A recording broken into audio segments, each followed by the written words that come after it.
ನಾನು ಮೊನ್ನೆ ಈಗೊಂದು ತಿಂಗಳ ಹಿಂದೆ ಮಹಾಲಿಂಗಪುರ ಪ್ರವಚನಕ್ಕೆ ಹೋಗಿದ್ದೆ. ಆ ಮಹಾಲಿಂಗಪುರ ಪ್ರವಚನಕ್ಕೆ ಹೋದಾಗ ಅಲ್ಲಿ ಒಂದು ಪಕ್ಕದ ಹಳ್ಳಿ ಚಿಮ್ಮಡ ಅಂತಿದೆ, ಆ ಊರಿಗೆ ಪಾದಯಾತ್ರಕ್ಕೆ ಹೋಗಿದ್ವಿ. ಆ ಊರಾಗ ಜಾತ್ರೆ ಮಾಡ್ತಾರ. ಎದರ ಜಾತ್ರೆ ಅಂದ್ರೆ ಕಿಚಡಿ ಜಾತ್ರೆ ಅಂತ ಮಾಡ್ತಾರ. ಒಂದೊಂದು ದಿವ್ಸಕ್ಕೆ ಸುಮಾರು 1-1.5 ಲಕ್ಷ ಜನ ಅಲ್ಲಿ ಪ್ರಸಾದ ಮಾಡ್ತಾರೆ. ಆತು 1-1.5 ಲಕ್ಷ ಜನ ಪ್ರಸಾದ ಮಾಡೋದೇನು ಭಾಳ ಅಂಥ ವಿಶೇಷ ರೀ. ಎಲ್ಲ ಜಾತ್ರೆಗೂ ಮಾಡ್ತಾರೆ, ಒಂದು ಸ್ವಲ್ಪ ಹೆಚ್ಚ ಕಡಿಮೆ. ಆ ಜಾತ್ರೆ ವಿಶೇಷತೆ ಏನಂದ್ರೆ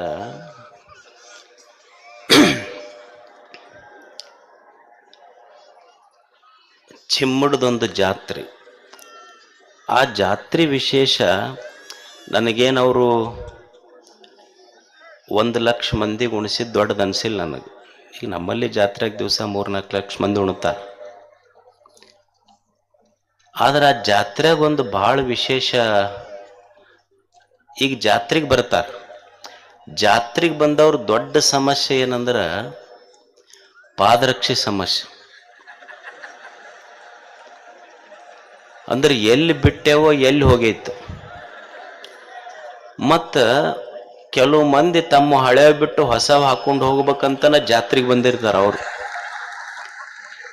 ಈ ಪೊಲೀಸ್ರೊಳಗೆ ಎನ್ಕೌಂಟರ್ ಸ್ಪೆಷಲಿಸ್ಟ್ ಅಂತ ಇರ್ತಾರೆ, ಕೇಳಿರಿಲ್ಲ ನೀವು?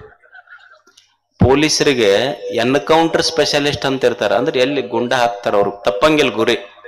ಹಂಗೆ ಇವರು ಪಾದರಕ್ಷೆ ಮಂದಿ ಎನ್ಕಾಶ್ ಸ್ಪೆಷಲಿಸ್ಟ್ಸ್ ಇವರೆಲ್ಲ.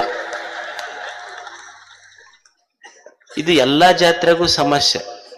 ಬಂದು ಭಕ್ತರಿಗೆ ಆ ದೇವ್ರ ಗದ್ಗಿ ಧ್ಯಾನದಕ್ಕಿಂತ ಪಾದರಕ್ಷೆ ಧ್ಯಾನನ ಭಾಳ ಆಗ್ತೈತಿ. ಪಾಪ ಹೊಸವರ ಹಾಕೊಂಡು ಬಂದಿರ್ತಾರ, ದರ್ಶನರ ಆಗ್ಬೇಕು, ಬಿಟ್ಟು ಹೋದ್ರೆ ಅವರ ಉಳಿದಿಲ್ಲ. ಎಷ್ಟೋ ಮಂದಿ ಸ್ವಾಮಿಗಳು ಬಯಸ್ಕೊಂಡಾರ ಅದರ ಸಲುವಾಗಿ. ಆದ್ರೆ ಚಿಮ್ಮಡಕ್ಕೆ ಹೋದಾಗ ಅಲ್ಲಿ ಹಿರಿಯರು ನನಗೊಂದು ಬಹಳ ವಿಶೇಷ ಹೇಳಿದ್ರು. ಅವರು ಅಜ್ಜರ ನಮ್ಮೂರಾಗೂ ಜಾತ್ರೆ ನಡೀತೈತಿ, ಜಾತ್ರೆಗೆ ಕಿಚಡಿ ಜಾತ್ರೆಗೆ ಸುತ್ತ 1-1.5 ಲಕ್ಷ. 1 ನಿಮಿಷ ಕೂಡ್ರಿ.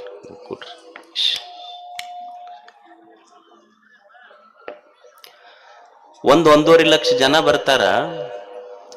ಬಂದವ್ರು ನಮ್ಮ ಊರಿಗೆ ಬಂದವ್ರು ಪಾದರಕ್ಷೆ ಬಿಟ್ಟು ಗುಡಿಯಾಗ ಹೋಗಿ ಬರೋದ್ರಾಗ ಪಾದರಕ್ಷೆ ಉಳಿತಿದ್ದಿದ್ದಿಲ್ಲ.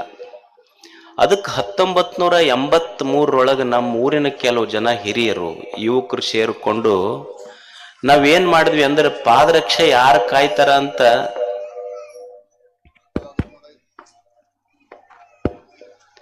ಪಾದರಕ್ಷೆ ಯಾಕೋ ಆಗ್ತಾ ಇದೆ.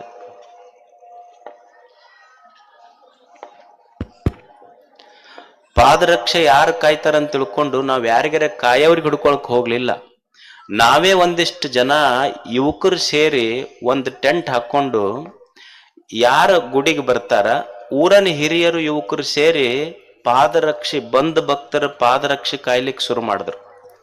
1983 ಇದನ್ನ ಶುರು ಮಾಡಿದಾಗ 25 ಪೈಸೆ ಒಂದ್ ಜೊತೆ ಕೊಟ್ರು ಅಂದ್ರೆ 25 ಪೈಸೆ ಕೊಡ್ಬೇಕು ಅವ್ರಿಗೆ.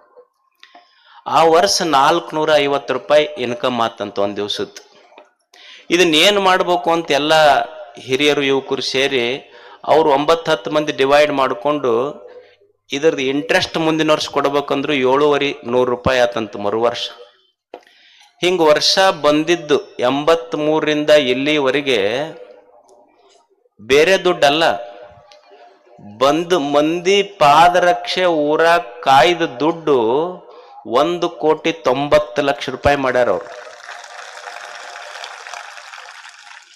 ಚಿಮ್ಮಡದ ಭಕ್ತರು ಅದರಾಗ 30 ಲಕ್ಷ ರೂಪಾಯಿ ಊರಿಗೊಂದು ಮಹಾದ್ವಾರ ಕಟ್ಸ್ಯಾರ, ಇನ್ನೊಂದು 2-3 ಕಟ್ಟಡ ಕಟ್ಸ್ಯಾರ ಅಂತ. ಈಗ ಇನ್ನೂ 1,25-30 ಲಕ್ಷ ರೂಪಾಯಿ ಉಳ್ದೈತಿ. ಊರಿಗೊಂದು ಕಲ್ಯಾಣ ಮಂಟಪ ಮಾಡಬೇಕು ಅನ್ನುವ ಸಂಕಲ್ಪ ಅಲ್ಲಿ ಹಿರಿಯರ್ದು. ಯಾವುದು? ಪಾದರಕ್ಷೆ ಕಾಯ್ದು. ಒಂದು ಚಪ್ಪಾಳೆ ತಟ್ರಿ ಅವ್ರಿಗೆ.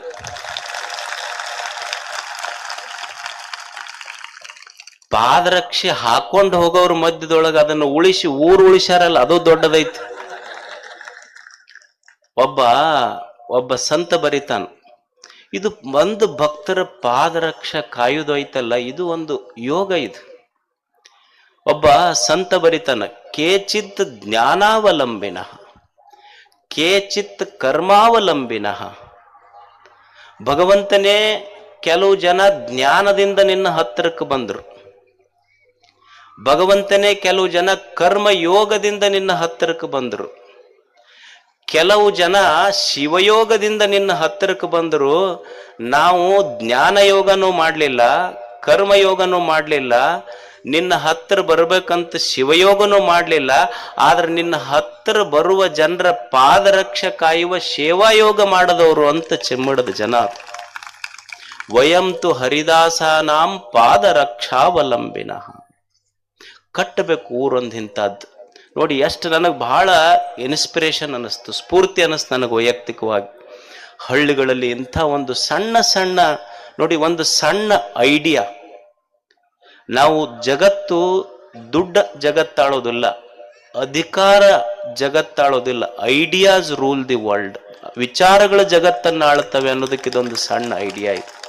ಅದಕ್ಕೆ ಅಂಥ ಹಳ್ಳಿಗಳಿಗೆ ನೋಡ್ರಿ, ನಾವೆಲ್ಲ ಕೇಳ್ತಿರ್ತೀವಿ ಗುಡಿ ಎದಕ್ಕೆ ಹೆಂಗೆ ಕಟ್ಟಕತ್ತಾರ. ಇತ್ತಿತ್ಲಾಗ ಹಳ್ಳ್ಯಾಗಂತೂ ಆ ಗುಡಿ ಕಟ್ಟದ್ರ ಕೇಳಿದ್ರೆ ಗುಡಿಯಾಗಿನ ದೇವ್ರನ್ನ ಈ ಊರ ಬಿಟ್ಟು ಹೋಗ್ಕೇನಂತ ಹಂಗೆ ಕಟ್ಟಕತ್ತಾರ.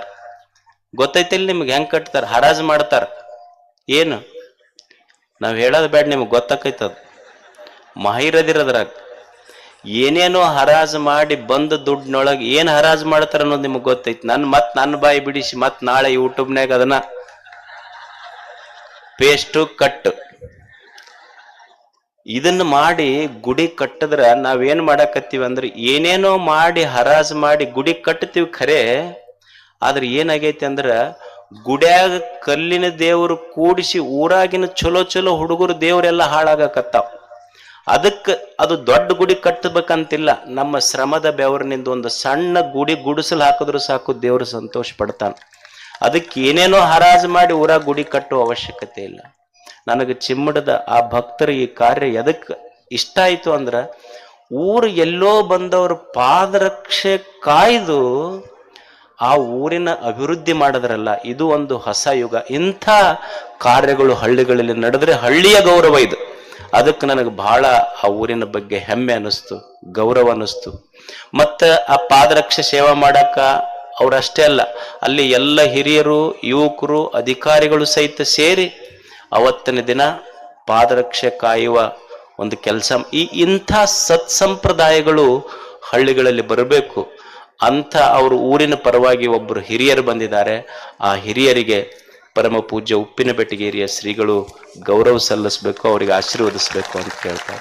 ನಿರಂತರ ಸುದ್ದಿ ಹಾಗೂ ಮಾಹಿತಿಗಾಗಿ ನಮ್ಮ ಚಾನೆಲ್ ಲೈಕ್ ಮಾಡಿ ಮತ್ತು ಸಬ್ಸ್ಕ್ರೈಬ್ ಮಾಡಿ.